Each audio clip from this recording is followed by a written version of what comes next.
এই তো। কিন্তু একদল বলছে টাকা দিয়ে ভোট কিনছে। এটা তো সারা জীবনে হয়। ইয়েতে তো ন্যাশনাল ইয়েতে টাকা পয়সা দেয় না, যে অস্বীকার করা যাবে যে ওরাও টাকা পয়সা পায় না? পয়সা খরচ হতেই পারে, হচ্ছে, আমি এটা বলি না, হতেই পারে। এটা হয়ে গেছে এখন, পয়সা দেওয়ার একটা সিস্টেমের মতো হয়ে গেছে। করোনা অবস্থা থাকতেই হবে। এখন চলচ্চিত্র নির্মাণ হয় না তো, চলচ্চিত্র নির্মাণে বছরে 3টা 4টা 5টা রেডি হয়। কজন শিল্পীকে নেবে? শত শত শিল্পী, কজনকে নেবে ওরা? পরিবর্তন মানে একটা শান্তশিষ্ট বেশি গত থেকে, একেবারে শান্ত। তুমি দেখো না, হই হুল্লা নাই, কিছুই নেই, সব দাঁড়ায় আছে, ভোট চাচ্ছে। যারা দাঁড়িয়েছে তারা রিসিভ করার এখানে বসতেছে, ওখানে বসতেছে। আর যদি মনে করে যে আমি করব, তাহলে করবো। কিন্তু এখানে প্রতিশ্রুতি যারা দেয় তারা একেবারে পারফেক্ট না। বলে এটা পাস করলে এটা করবো, এটা করে দেবো, এটা করে দেবো। দেখা গেছে যে আসা যাওয়া করে আর ওই সব কাজের জন্য আগে বাড়ে না।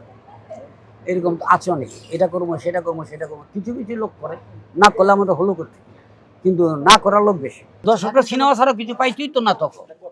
এখন সিনেমা ছাড়া অনেক কিছু আছে। এখন কি করবা তুমি? এখন তো টিভিতে টিপ দিলেই ছবি আসে। তখন আমি হলে গিয়ে ছবি দেখবো কেন? আমার 300 টাকা খরচ, 300 টাকা টিকিট, 100 টাকা রিক্সা ভাড়া আসা যাওয়া, তো ওইটা আমার লাগছে না। আমি টিভিতে ছবি দেখতেছি বাস। চলচ্চিত্রের ছবিটির উন্নতি দরকার নেই, এটা তো আছেই, উন্নত হয়ে আছে। নয়তো এত সুন্দর বা এত পরিবেশে নির্বাচন আনে কীভাবে?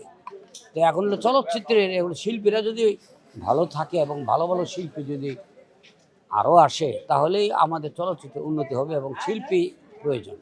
চলচ্চিত্র নির্মাণ করলে শিল্পী ছাড়া তো প্রশ্ন ওঠে, কাউকে ছাড়াই প্রশ্ন ওঠে না, সবাই ইম্পর্টেন্ট। কিন্তু শিল্পী তো উল্লেখ্য।